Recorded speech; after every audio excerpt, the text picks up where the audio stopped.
Barbara is the very first woman elected Pima County attorney in 1996. And that in of itself is an amazing feat, especially back in 1996. And this is Barbara's second talk. She's agreed to come and do this Encore presentation.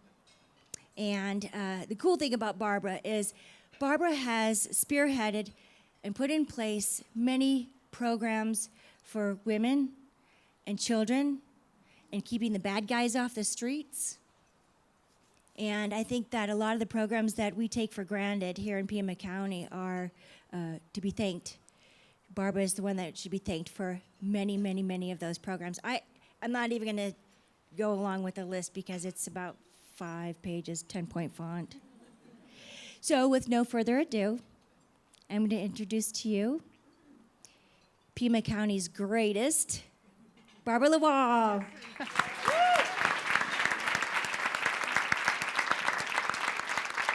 Thank you, Joanna. Can you all hear me? Is this loud enough? Okay, great. While we get set up here for a minute. So thank you. It is really a pleasure to be here tonight. I'm thrilled to be able to talk to all of you. And I know that you're all wondering, what in the world is this talk about? I'm going to go back for a second because I need Ross up here. We just had a glitch. Okay. We have a number of technical challenges tonight, so I'm just going to muddle through, and from time to time there might be a slight glitch, and I'm going to apologize in advance.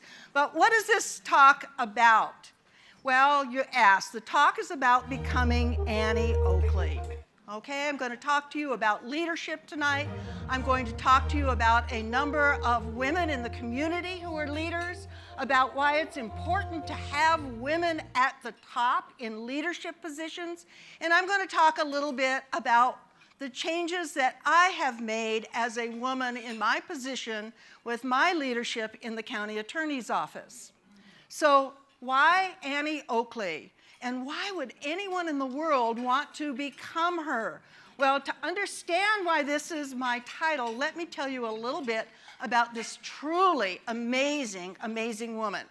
Annie Oakley grew up in Ohio in the 1860s. She began trapping and hunting and shooting when she was only 8 years old, and she did it in order to support herself and her 7 brothers and sisters and her widowed mother. On Thanksgiving Day in 1865, a traveling salesman, a sharpshooter by the name of Frank Butler, came to a Cincinnati hotel and made an offer to the hotel. He said he would pay $100 to any sharpshooter who could beat him, and he held this contest. Now, just to put this in a little bit of perspective, perfect. That $100 is roughly equivalent to $2,000 today. So it was a great deal of money in that time. So the contest was advertised. Annie Oakley showed up. Everybody laughed at her. They laughed at her, and because why? She was not only a woman, she was a girl. All of the men who came, each and every one of them lost to Butler, and then it was Annie's turn to compete. Butler shot 24 bullseyes in a row and lost on the 25th. Annie shot and got 25 bullseyes in a row. She took the prize money, she paid off the mortgage on her mother's farm, and she was only 5 feet tall and 15 years old.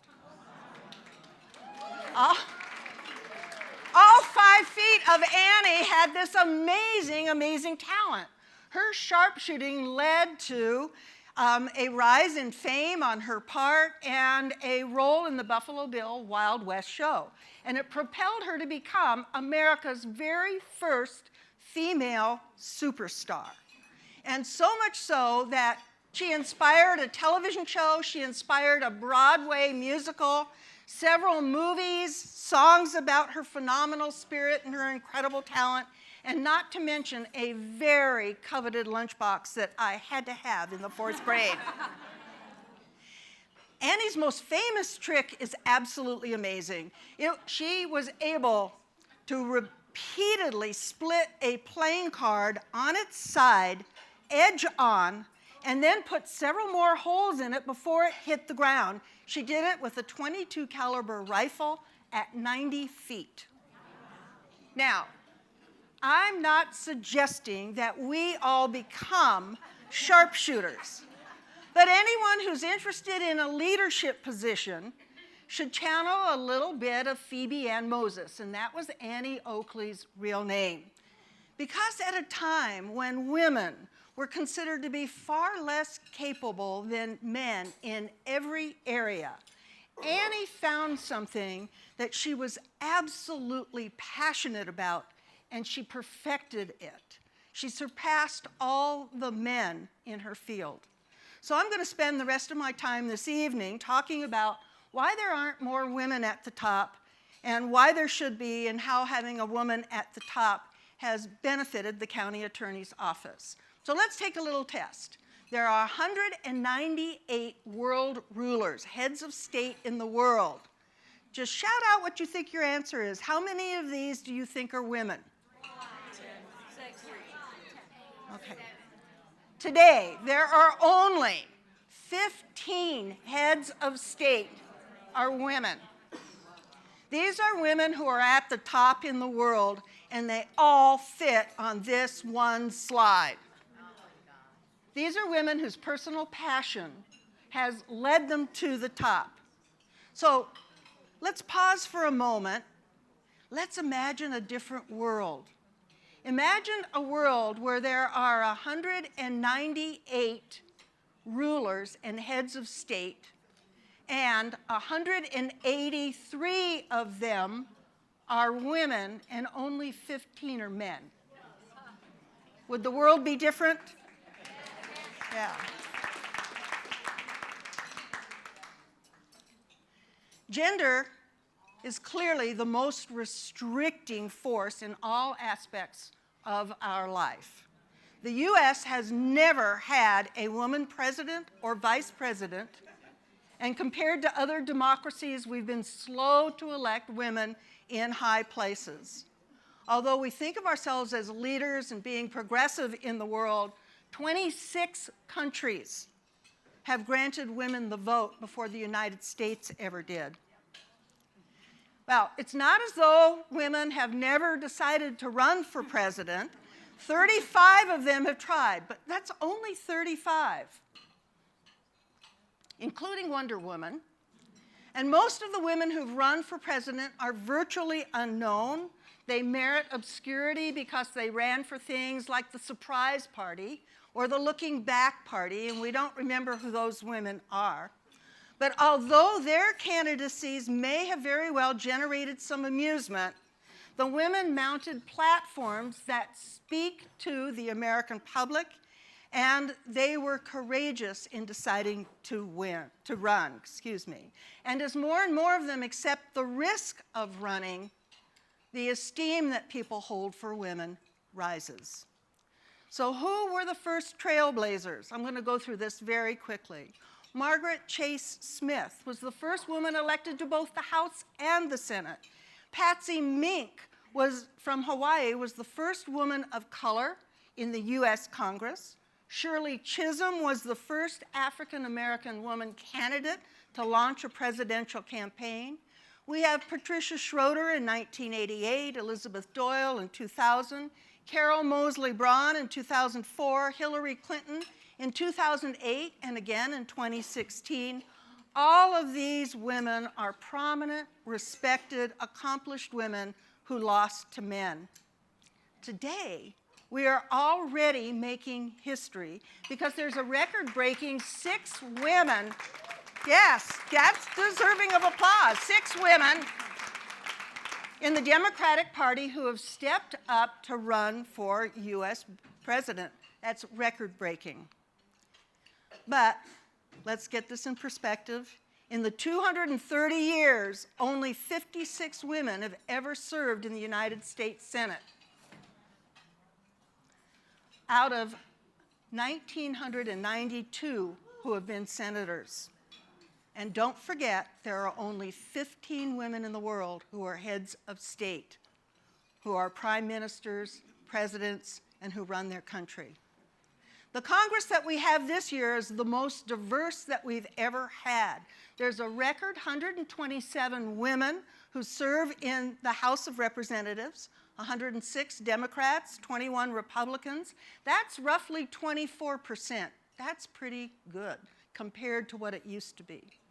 25 women serve in the Senate, 17 Democrats and 8 Republicans, and Nancy Pelosi remains the first and only female that's ever been Speaker of the House. Of the 12, you can applaud. It's okay. Anytime you want. Of the over 12,000 individuals who've served in the House of Representatives, the total for women only comes to 365. That's not very many. Only 6 women have ever represented Arizona in Congress.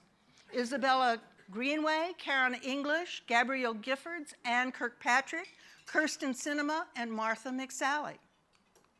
And only 2 have served Arizona in the Senate. And this is record-breaking. Both our senators, for the first time ever, are women. Only 44 women have ever served as governor of a state. And 24 of our states have never had a female governor. Only 9 are currently serving right now, as we speak, as governor of their state. But Arizona is a first, and it's nice that we're first in something, right? We're one of only 2 states to have elected female governors from both parties. We're the first state where a woman was elected to follow another woman. Janet Napolitano followed Jane Hall. And we're the state who's had the most female governors with 4.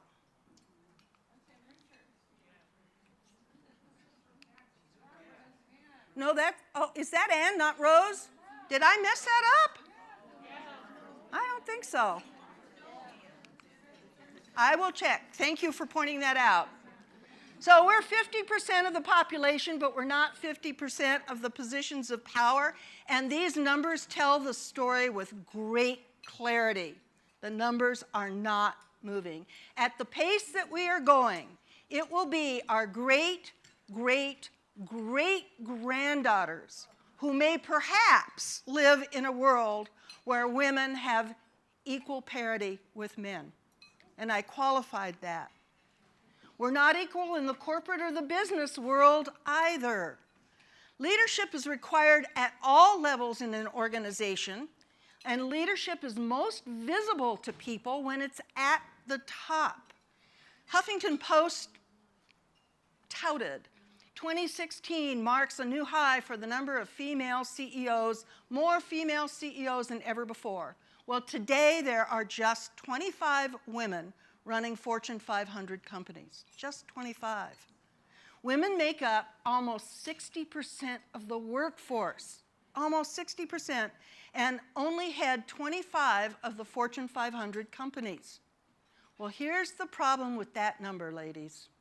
That still leaves 475 men running the 5 most important corporations in America. And 80% of the corporate boards for these companies have no women serving on them whatsoever. It's glacial. Well, I don't want to be so down because here's an encouraging trend, an emerging one.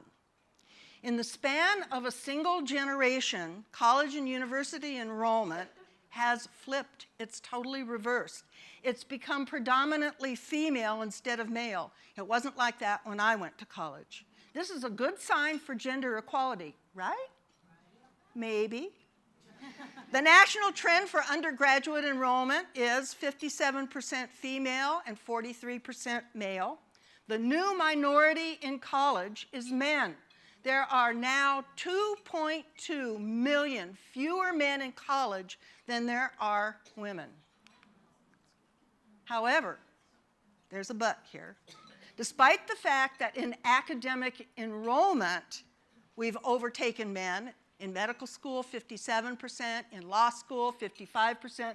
In veterinary school, 80% are female. The dean of the U of A College of Veterinary Medicine is a woman. Yes. But gender equity has not arrived. Men still dominate in all of the professions. They hold the significant majority of the upper management and decision-making positions, more than 85%. They head the medical schools and the hospitals. They manage the major law firms.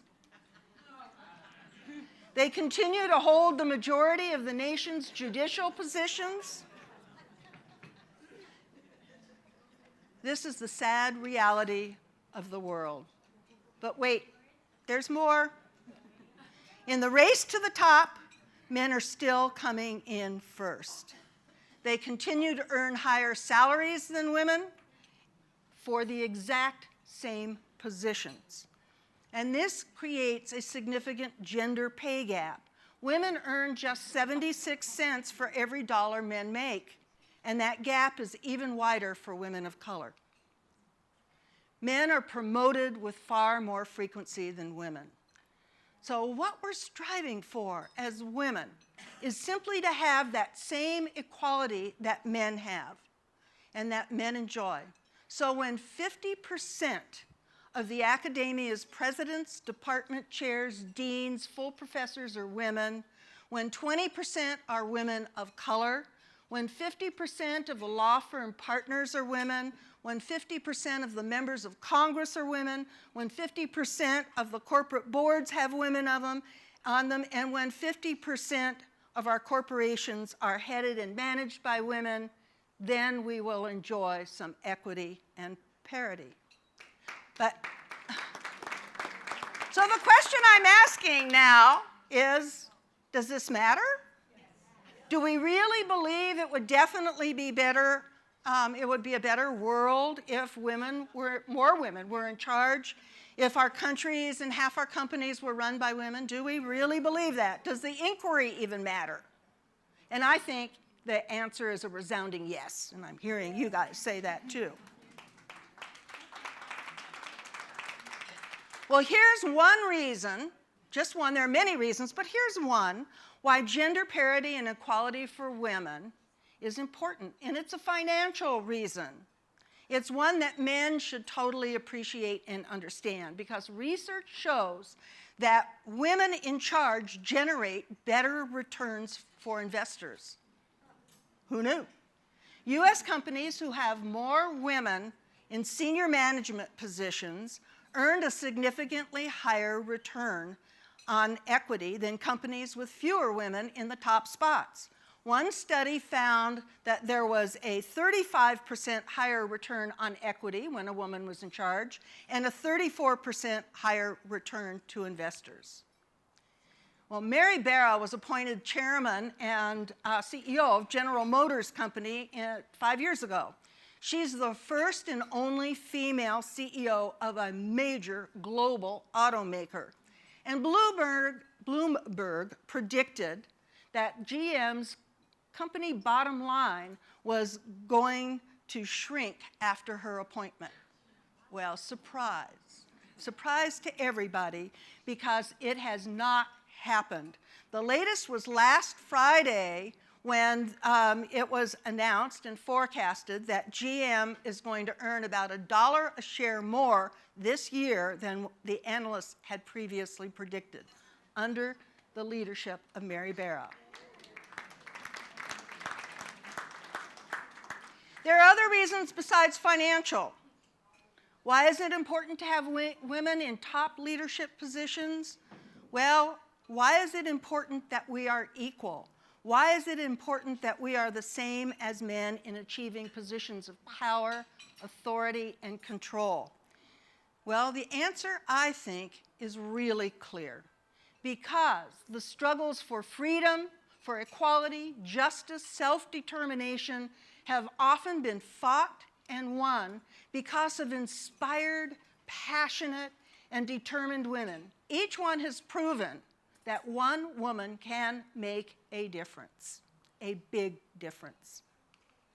The bottom line is that women work on issues that are important to women. Not that men don't join us, because they do, but almost always it is the woman that initiates the fight to begin with. There are a number of very specific issues that are important to women. Those are work, family, children, education, equal pay, benefits, health, the environment, equality in the political and social, financial, racial, gender worlds. When women are elected, not just on the national level, but also at the local, legislative, city, council, school board level, when women are in charge of the corporate world, when women step up to roles of leadership in the world, these issues, the issues that are important to women, come to the forefront. They become the issues of priority for these women. Women tend to put aside partisanship and work toward the common good. Not that men aren't interested in women's issues, I have to stress that. But these issues for women often become a passion and a driving force. Let's look at what has been brought to us in these realms. Women's passion and leadership have brought us the fight to end slavery. Harriet Tubman, who was born a slave, became an activist, an abolitionist, a spy, a Union spy. She led the Underground Railroad and helped thousands and thousands of slaves find freedom. Jane Addams, she helped turn the nation to issues of grave concern to mothers, the needs of children, world peace, and health. She helped, she helped pass the first model tenement code, the first factory laws, and our first child labor laws. We all know about Susan B. Anthony. She championed the right of women to vote and run for office. She advocated for suffrage, the abolition of slavery, and for women's rights. She campaigned for women to own their own property and to be able to retain their own earnings, which women were unable to do. In 1910, she persuaded the University of Rochester to admit its first women. Rosa Parks was a civil rights advocate, and she refused to surrender her seat to a white passenger on a segregated bus in Montgomery, Alabama. Her defiance sparked the Montgomery bus boycott. The success of that boycott launched the effort to end racial segregation in public facilities. Lilly Ledbetter was the plaintiff in the American Employment Discrimination case. Congress passed the Fair Pay Act in her name, the Lilly Ledbetter Fair Pay Act of 2009. It helps address the gender wage gap and gave people who experience discrimination more time to file a complaint. Patsy Mink is my hero because she authored and passed Title IX, which allowed me to get into law school. Prior to my class, the University of Arizona Law School had quotas, and only 4 or 5 women were admitted every year. Where's Kathleen? Kathleen McCarthy was in my law school class, and it was the first class that had more than, 35 women in the class, and we are the grateful recipients to Patsy Mink and Title IX.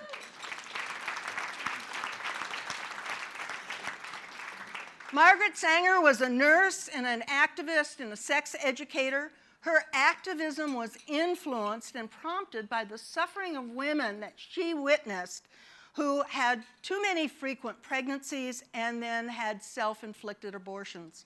Margaret's own mother had 18 pregnancies in 22 years and died before the age of 50. She founded the first birth control clinic and Planned Parenthood and contributed to the landmark 1965 U.S. Supreme Court case, which legislated contraception. But if anybody remember what the hang-up was? Only married couples could get it. So historically, look at what women have brought us. The right to vote, the abolishment of child labor, living wage laws, the fight for pay equity, maternity benefits, paternal leave, the environmental movement, birth control, Title IX, it goes on. So when women step up to the roles of leadership, the issues that women are most interested in come to the forefront. I'm going to tell you a little bit about my story as the county attorney and how my leadership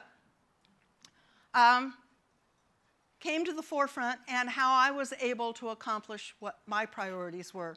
When I was first elected, my office was absolutely great at holding criminals accountable and protecting the public safety.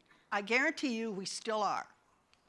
However, I ran for county attorney because I had a passion for doing the job as prosecutor. I had been a deputy county attorney for 20 years, and I had a vision of how my office could work with neighborhoods, with law enforcement, with schools, and other communities in order to make Pima County a better, safer place, not only to live and work, but to raise our children. And I wanted to put in place some very specific strategies to deal with kids, to help them from becoming that next generation of criminals that I'd have to prosecute as adults. So the issues that I was concerned about became my priorities. I wanted to do whatever I could to make a difference in the life of children, particularly those who were victims of violence, neglect, and abuse. So once I was elected, I got busy and started creating special programs particularly targeted to help children and women. One of the first ones was the Southern Arizona Children's Advocacy Center. This is a very safe, child-friendly, child-sensitive place where children who are victims of sexual abuse, physical assault, neglect, undergo all of the investigation that needs to be done in one place rather than having to go to CPS, to law enforcement, to prosecutor's office, to the medical exam, etc. It's all done under one roof. It's a multidisciplinary place where we have forensic interviewers who are specially trained to deal with these children, and they receive medical attention by specially trained sexual assault nurses. Approximately 1,000 children every single year come to the Advocacy Center. I created community justice boards. These are neighborhood boards. They're manned by volunteers, people like yourself. If you're interested in doing anything like this, go on my website. You'll get all the information about how to volunteer for a community justice board. These boards operate as a diversion program, and they divert young juvenile nonviolent offenders from prosecution. The boards are specially trained by my office. With guidance and training, they hold family conferences, and they hear about the offense, they hear what the kids did, they address the issues in their families, the circumstances surrounding the offense, the victimization, and then they assign them age-specific and developmentally appropriate consequences to hold them accountable. 22 years ago, as a result of a particular offense that occurred at a Marana school, I assigned juvenile prosecutors to work in S.M.A.R.T teams with the local school administrator at the various schools. We're now in 55 schools throughout Pima County. The school multi-agency response team is a really innovative collaboration of my prosecutors, the school district personnel, probation officers, law enforcement. The program assists schools in identifying kids who are being prosecuted, who are victims on cases in my office, kids who are on probation, on parole, who are at risk of dropping out. And what we do is work together as a multi-agency group to be able to apply resources and services for these children. Well, truancy is an absolute predictor of future criminal behavior. Today's truant is probably going to be tomorrow's criminal. And so one of the things, we've had several different iterations of truancy programs, but we work very closely with the school districts to keep kids in school, and the one thing that we do is we hold the parents accountable for failing to send their kids to school. More than 7,000 children every single year are injured or die in unintentional, accidental gun accidents. I created a program specially designed to deal with these unintentional gun shootings and accidents. The Lock Up Your Campaign program is a trigger lock giveaway program. We work with over 200 pediatricians' offices, hospitals, clinics, social service agencies. We go to safety fairs. We give away gun locks free. These gun locks are paid for by assets that are seized from criminal enterprises. And we've given, over the last 18 or so years, almost 100,000 gun locks. And I have to think, it's hard to measure a negative, but I have to think that it's prevented some child from getting into a gun and being able to use it to inadvertently, accidentally hurt himself, a family member, or a friend. I was extremely distressed and disturbed when I had to prosecute several young mothers who murdered their unwanted newborn babies. And as a result, I created the Tucson Safe Baby program. It allows pregnant women to deliver an unwanted baby and turn it over to a specified healthcare professional or first responder. And by doing so, we ensure the safety and life of these infants. I've agreed, and it's now state law, that we will not prosecute any individual for doing this for child abandonment.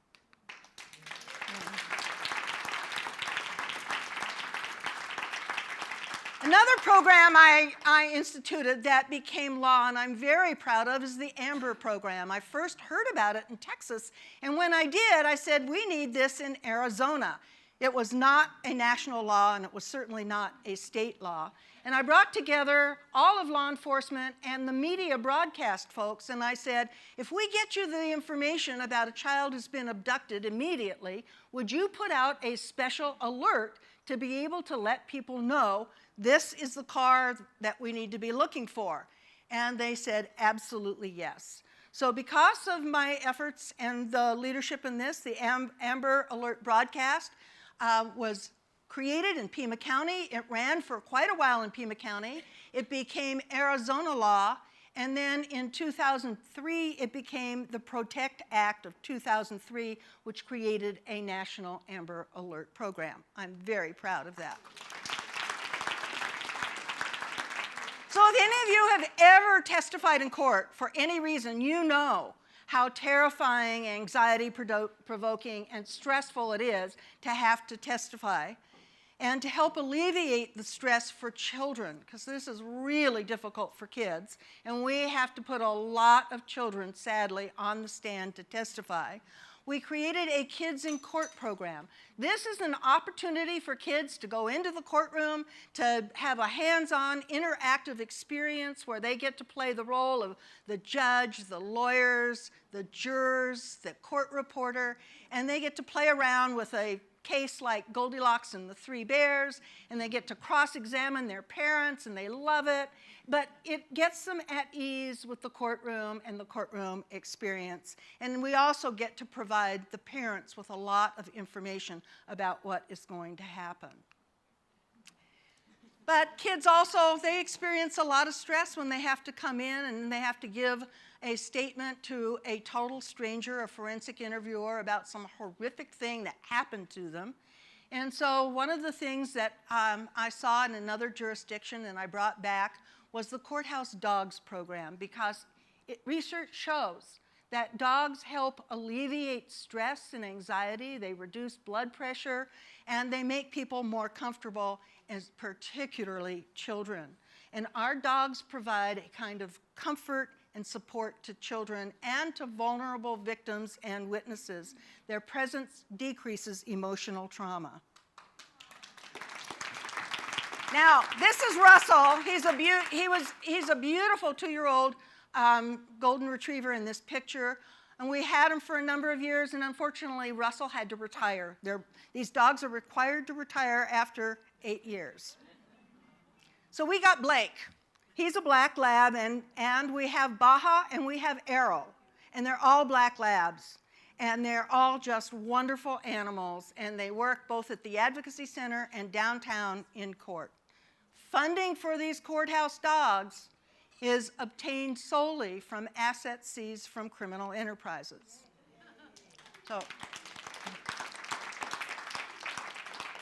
I believe in second chances. I believe in redemption. I started a program called Drug Treatment Alternative to Prison. The person who made this come to life is sitting right here. It's my chief deputy, Amelia Kramer. You know, I tell you I started all these programs. I only had the idea, and then I made other people do the work. So Jordy is right there. Jordy is with my community justice boards. So, but let me tell you about this phenomenal program that Amelia put together, and I got to tell you, she exceeded totally all my expectations. So this is a program where individuals by Arizona law who are mandated to go to prison because of repetitive crimes that they've committed and lots of convictions, we allow them to plead guilty to their offense, but in lieu of going to prison, we offer them residential treatment in a community setting, and that's an alternative sentence. So the individuals who take that get to go through a treatment program and they get to restore their life. And seriously, it saves lives, it saves money, it's half the cost of a prison bed. It reduces crime because the individuals who are successful and complete the program have a far, far better record of not being recidivists than individuals who go to prison and come out. And the program is currently the only one of its kind in Arizona. I created a special victims unit in the domestic violence vertical prosecution team. And that may not mean something to all of you, but what it means is we have a special bureau with highly trained prosecutors, detectives, victim advocates who deal with victims of sexual assault, and they prosecute crimes involving domestic violence and crimes against children or the elderly. And vertical prosecution means that when it walks in the door, it stays with the prosecutor who first handles it. So these were some of my priorities. When women step up to the roles of leadership, the issues women become most concerned about become their priority issues. And it's important for women to be in leadership for just that reason, because we make a difference. Now, how do you become leaders? I'm going to go very quickly through my top 10 strategies. And these are my personal strategies for what make highly effective leaders. They're the things that you need to learn and do in order to become Annie Oakley. Number one, toot your own horn. Okay, ladies, you have to learn to promote yourself. You know, Mark Twain once said, if you don't toot your own horn, someone else will use it as a spittoon. Okay? There's a conversation out there about you. What do you want that conversation to be? What do you want to do? What do you want to say? How do you want to be in order to create the conversation? Take a lesson from the boys, okay? Men campaign for themselves all the time. That's the reason they get the promotions. Okay? So, it's not about being more like a man. That's not what I'm saying. It's about being yourself, it's about being authentic, but it's learning to employ some of the same strategies that are effective for men that they employ. There was a study out of Montana State University that concluded that women have a resistance to self-promotion. Well, I could have told them that.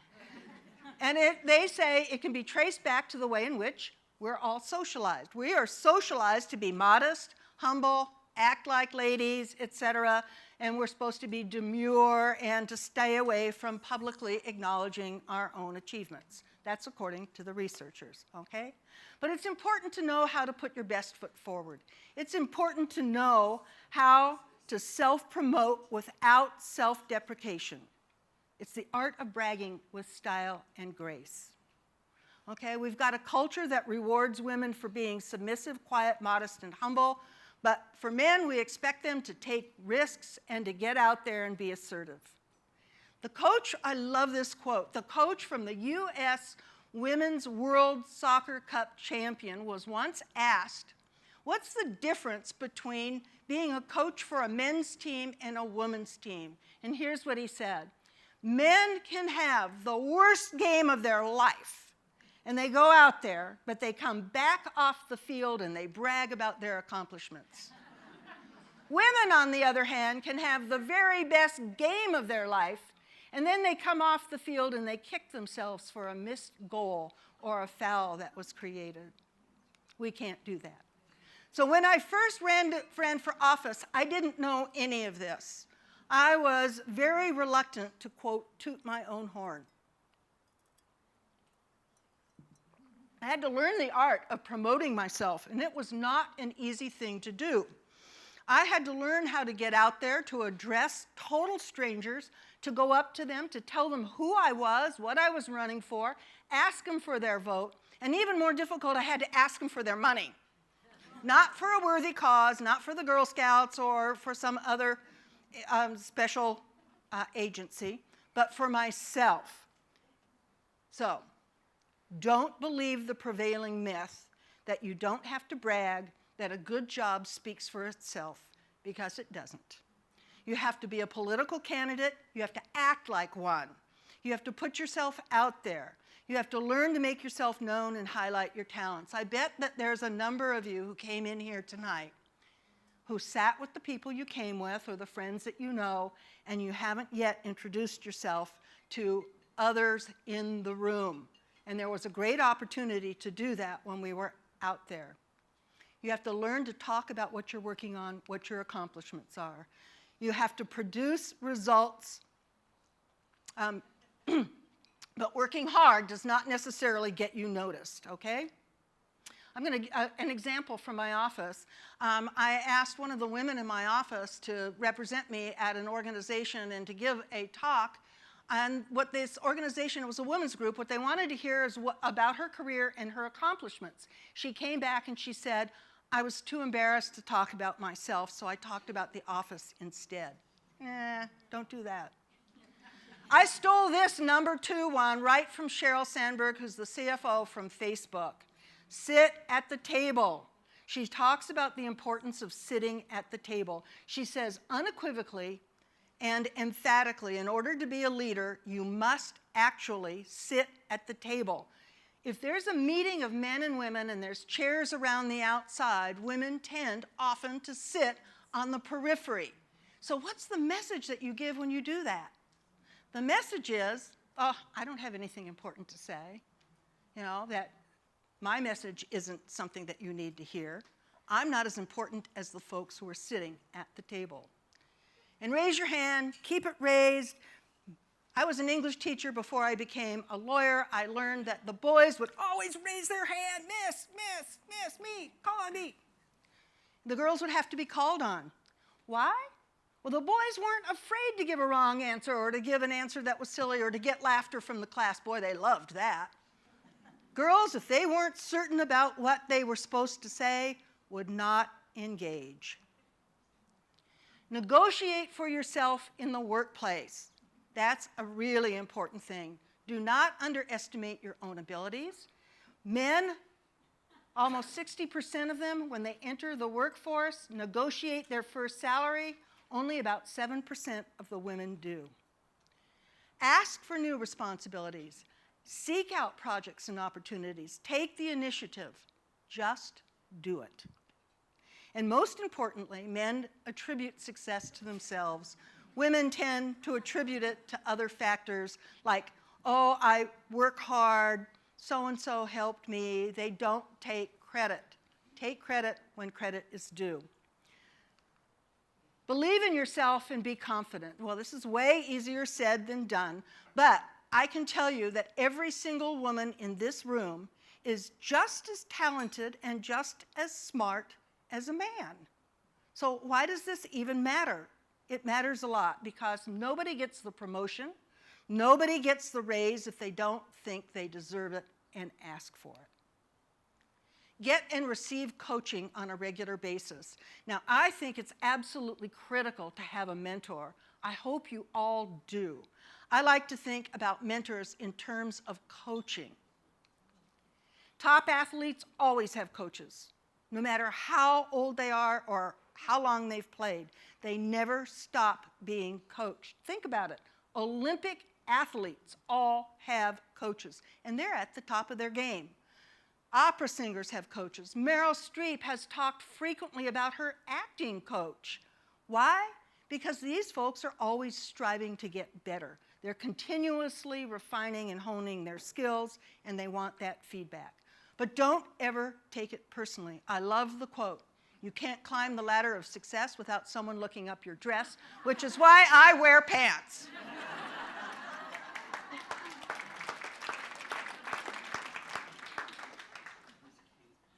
You're going to get some harsh feedback, but remember, there's no crying in baseball. Unfortunately, we can't play the clip because it won't play. But take risks and don't be afraid to fail. Do one thing every day that's on the edge that scares you a little bit. Great leaders are not afraid to take risks. Risks lead to success. It's possible that the only thing that may be holding you back may be your fear of taking a risk. Conquer that fear, and you will go very far. So I want to remind you about Abraham Lincoln. He was the 16th president of the United States. He had 11 defeats and losses before he won the U.S. presidency. 11. He never gave up. He just kept going. I don't know of many women that would suffer 11 losses and continue at it, but you've got to be able to be steely and to do it and take that risk. Don't give up if you want to succeed. Don't ever give up. Here's a couple of Arizona candidates, did not give up after failure. So Martha McSally lost her initial bid for Congress in 2012. She ran in 2014 and won. She ran for the Senate in 2016. She lost. She's running again. Ann Kirkpatrick won her first seat in Congress in 2008. She ran again in 2010. She lost her seat. She ran again in 2012. She won, and she ran again in 2016. Regardless of your personal political persuasion here, you have to admire these women for their fortitude, for their courage, and for their willingness to run what is grueling political campaigns over and over again. I love Michael Jordan's quote. I like to use it all the time. I've missed more than 9,000 shots in my career. I've lost almost 300 games. 26 times I've been trusted to take the winning shot and missed. I have failed over and over and over again in my life, and that is why I succeed. J.K. Rowling, I just love her. Not only is she a great author of the Harry Potter books, but she gave a commencement address at Harvard, which she entitled The Fringe Benefits of Failure. Why that title? Well, she was talking about being divorced, being a single parent, being jobless, being impoverished, on the verge of being homeless, living out of her car. But she had a typewriter and a story idea, and she began writing, and by golly, the rest is history. Create a vision for yourself. So important. Leadership is about having a vision. Where do you want to go? What do you want to do? Without a vision, there can be no action. Your vision must always connect with your passions. If it doesn't connect with your passion, you're going to be off, and it's going to be very hard to achieve that vision. That vision has to be something that you truly believe is really important. And surround yourself with greatness. You know, it's been said that you become like the 5 people that you most spend the time with. So choose them wisely and carefully. Keep away from those people who are negative, the ones who drag you down, the people who belittle you, and only small people will do that. The really great people in the world, your true friends, they'll make you believe that you can be great too. Be ambitious. It is okay to be ambitious. Ambition is not a pejorative term. It's not a dirty word. You can be ambitious, you can still be feminine. It's critically important if you want to be a leader. So let me tell you very quickly about a little girl who was born in Mississippi to an unwed teenage mother. She was born poor, female, and black. She lived with her grandmother on a farm, and when she was 6 years old, she was sent to live with her mother in an inner city slum in Milwaukee. While her mother worked, this young girl was repeatedly and continuously raped and sexually assaulted by a series of male relatives from the age of 9 to 13. As a result, she became highly sexually promiscuous. She ran away multiple times, getting arrested each time, and spent time in juvenile detention. When she was declared incorrigible, her mother kicked her out to live on her own, and she was only 14 years old. This young girl did not get beaten down by her dreadful circumstances. She had a vision for herself that went beyond being a sexually abused, incorrigible teenager. She was strong-willed. She set specific goals. She was determined to leave her wretched life behind and to get an education. She was dedicated. She was determined. She was disciplined. She was driven to succeed beyond her wildest expectations. The details of Oprah Winfrey's life are just an amazement. Despite the hardships and the severe abuse, she overcame her traumatic childhood. She graduated from high school. She got admitted to and graduated from college. She got her first job at a tiny radio station in Nashville that paid 50 cents an hour. The rest is history. She got and received coaching. She put herself out there. She learned to toot her own horn. She took her seat at the table. She was absolutely driven, and she was very, very ambitious. Today, she's one of the most influential media personalities in the world, one of the most generous philanthropists. But you say, I'm not a politician. I'm not a world leader. I'm not the head of state. I'm not an elected official or the CEO of a major corporation. I'm definitely not Oprah. So let me tell you about some of the local Pima County women leaders, each of whom has had a vision, was ambitious, was passionate, and has not been afraid to fail. These are highly successful women just like you. Over 10 years ago, Mary Snyder founded Project Graduation at Ironwood Ridge High School. Project Graduation is a national program. She brought it to Pima County. It is an alcohol and drug-free evening overnight designed to give high school graduates a safe alternative to celebrating graduation night. The project was such a success that it then went to CDO and then Amphi High School. And it's become an annual community event. As project coordinator, Mary manages more than 500 volunteers with an annual budget of over $100,000. And it is now such a successful program that it's been picked up by other schools throughout Pima County. Jannie Cox. Every Monday, rain or shine, holidays too, hundreds of people gather downtown for Meet Me at Maynard's. Raise your hand if you've ever done Meet Me at Maynard's. You owe Jannie accolades here. She had a vision. Her vision was to bring adults and families downtown to be able to run, walk, get some healthy exercise, and to experience what downtown was like, the beauty, the history, the architecture of the neighborhood, and to be able to patronize local businesses. She founded Meet Me at Maynard's, which has become a very unique urban phenomenon. As many as 1,000 people come downtown on Monday nights and participate in the Triple M event.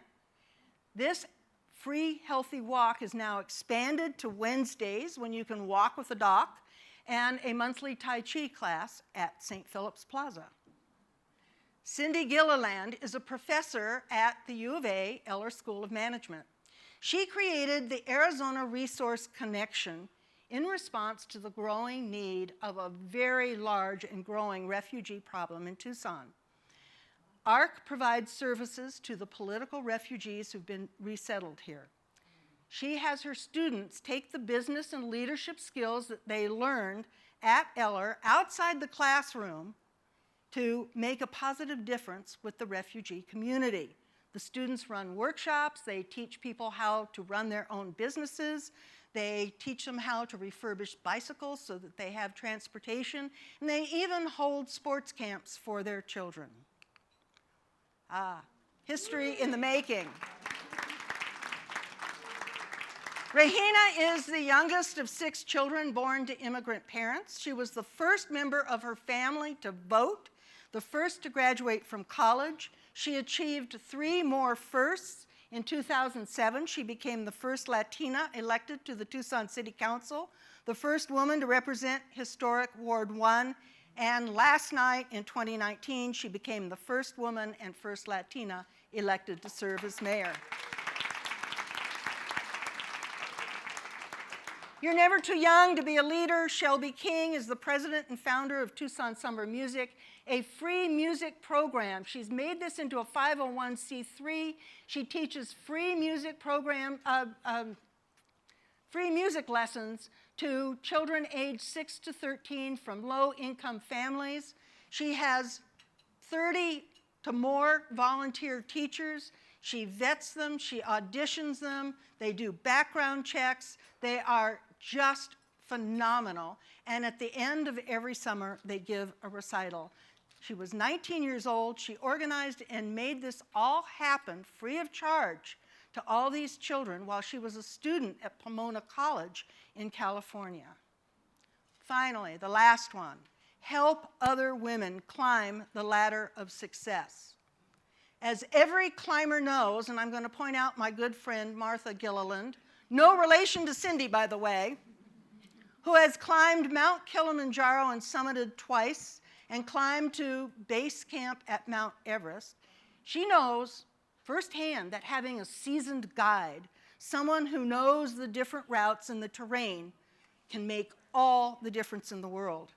And in the workplace, it's the frontline managers. They're the ones who walk next to the women and who help them. So help other women climb the ladder of success. Recognize, mentor, coach, celebrate other women. Put your money where your mouth is, ladies. Champion those women. Advocate on their behalf, and don't just support them, but advocate for them. And since there are sometimes stumbles on this path to leadership, help women to regain their footing and develop their momentum again. There's a total of 35 supervisor positions in my office. 24 of them are held by women. I'm very proud of that.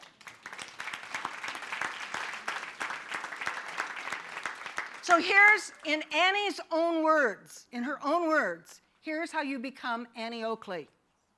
Aim at the high mark and you will hit it. Not the first time, and not the second time, and maybe not the third, the fourth, or the 5th time, but keep on aiming, keep on shooting, for only practice will make you perfect. Finally, you'll hit the bullseye of success. So, now, go on out there and become your very own Annie Oakley. Thank you.